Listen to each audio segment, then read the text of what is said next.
and sisters, I salute you all. I think for me to be here amongst you, it's not only humbling, but a privilege and honor. And I'd like to say thank you to Mr. Fayez Ali and the East Indian Diaspora Heritage Council for inviting me. Namaskar, good evening, Salaam Alaikum. To all of you, Shubh Navratri, to those who are worshipping the Universal Mother, and I wish that God will richly bless all of you so that you can continue to be who you are and work the wonders that you're working, big and small, in every community and in every conceivable part of the world and the country. It is indeed with heartfelt emotion that I speak to you today. Listening to the many accomplishments, achievements, and accolades showered in so many women of very different backgrounds, many women who have achieved, who have been able to straddle the worlds of the academia, the arts, culture, and also raise children and be good mothers and parents. I think your ancestors who would have crossed the Kalapani would have been proud of all of you. When those women crossed those turbulent waters so many years ago in Guyana, it will be 108 years since they would have done that. Today, we're acknowledging that it's 100 years after the abolition of Indian indentureship. They would not have dreamed, they would not have ever conceived that their descendants would have achieved, would have spread beyond the boundaries of the countries which they were bound for.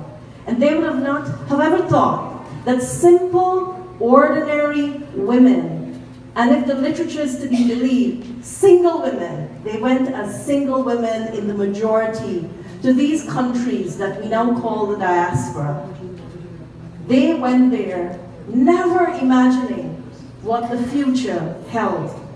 But I want to say today, whether you are achieving something effortlessly and in a big way, or whether you are making a difference in your home, in your community, in your family, in a small but yet tangible way, keep on doing it, because it would have been what deep down inside, perhaps subconsciously, they would have wanted for their descendants to achieve. When I think of women pioneers, and when I think of the struggles which they would have endured in those early years, it makes me realize that today, with so many facilities, amenities, and support networks at our disposal, we have so much more to do. Because if we look back to a time when women came to the shores of the Caribbean lands and those further afield, like Mauritius and Fiji, from India, they came with literally nothing. What were they able to do? They were economists, they were financial heads of their homes because they budgeted with literally nothing. And what they were able to achieve still boggles my mind, and I'm sure it also boggles your mind. They were able to not only raise good children, but educate them. Educate them with little or nothing, working tireless hours because they had a vision that they wanted their children to be better, to do better, and to create better. Today, women across the world, and you have some of these luminaries amongst you, are architects of so many things in so many parts of this country and beyond the shores of this country. And every day, we must be thankful for the women in our midst. And every day, we must never forget to be thankful for the mothers in our midst. The mothers, the grandmothers, and those who willingly and unconditionally love us for who we are, motivate us every single day, and encourage us to be the people that we have within us the potential to be. When we think of 100 years after the abolition of Indian indentureship, the question that I ask myself, have we done enough? The question that I ask myself, whether we believe in different faiths, we follow different paths, are we united enough? Are we doing enough to achieve what we want to see the world become? Are we able to create the spaces, the messages, and the transformation for the next generation at the level that it ought to be? Are we telling our daughters of the power that lies within them? Are we equipping them with the tools to be, to achieve, and to stand up against the social ills and issues in the country? This country, the Caribbean, wherever they are. I think we need to be doing this every single day. What we are, who we become, whether we're a man or a woman, depends on the messages our parents would have transmitted to us. What those before us achieved was hinged on what they received from those who came before them, their ancestors, what they believed in. So they had a legacy rich in sacrifice and struggle, a legacy rich in fearlessness. And why I say fearlessness, perhaps maybe because I was born in Navratri, maybe because I like Durgama, or maybe because it is Navratri. There's something that always comes to my mind, and it's a famous quotation by Mahatma Gandhi, and I want to share it with you. It says, "O man, courage is thy birthright." O man, courage is thy birthright. And if there's something I will always want to see in every heart of people, of communities, people of communities who have endured hardship, never lose sight of courage. Never be afraid to stand up against atrocities, injustice, social ills, or anything that threatens the fabric of cohesive society. That is what I would like to see for all the peoples of this community. Stand up. It's a tough thing to stand up. But because our foreparents stood up back then against colonialism, we can today celebrate a number of our festivals, enjoy the traditions and culture that have been bequeathed to us as a remarkable heritage and legacy which becomes our responsibility to hand to generation next. I've never believed in blaming anyone for anything we suffer. I've always firmly believed what we are, what we will be, and what the next will be lies in our own hands. Don't dream of the future or hanker for a past. Live in the present and make every minute count.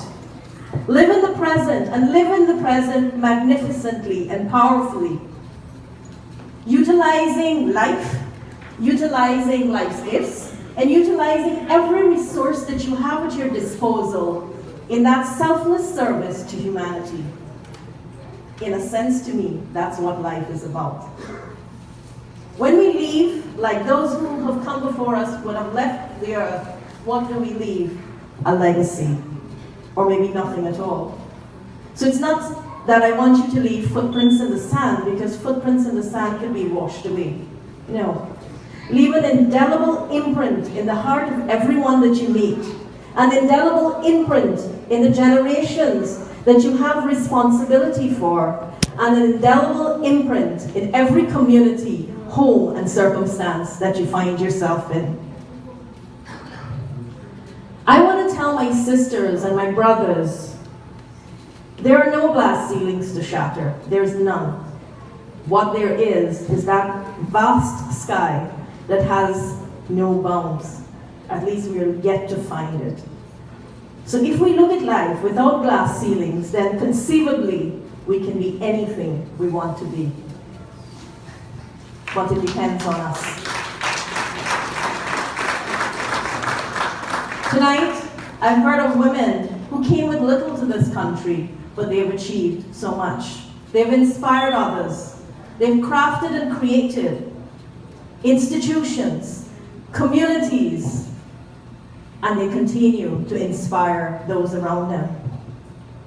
Did they have a glass ceiling? Maybe. but I think what they had was resilience, grit, determination, focus, and a passion for what they wanted to see, do, and achieve. And if we're to be a successful people, if we're to be the kind of descendants of those who came before us, if we're to be the kind of descendants that our ancestors would say, yes, then we must never lose a passion for what we're doing, a passion for life, and a passion for country and humanity. No matter where you find yourself, whether you're Trinidadian, Guyanese, Surinamese, Jamaican, never forget your homeland. And a big part of who you are and what you can be depends on what you do for home. It is always said, charity begins at home. Yeah. You've achieved a lot here. Don't forget at home. Take those skills back to your home. Go back to home. Take your children, your grandchildren, let them visit your homelands and see where you came from, where the struggle started, where your parents' struggle started, your grandparents' struggle started, and let them understand what their identity is. You can be anything, but if you don't have an identity, then you're nothing.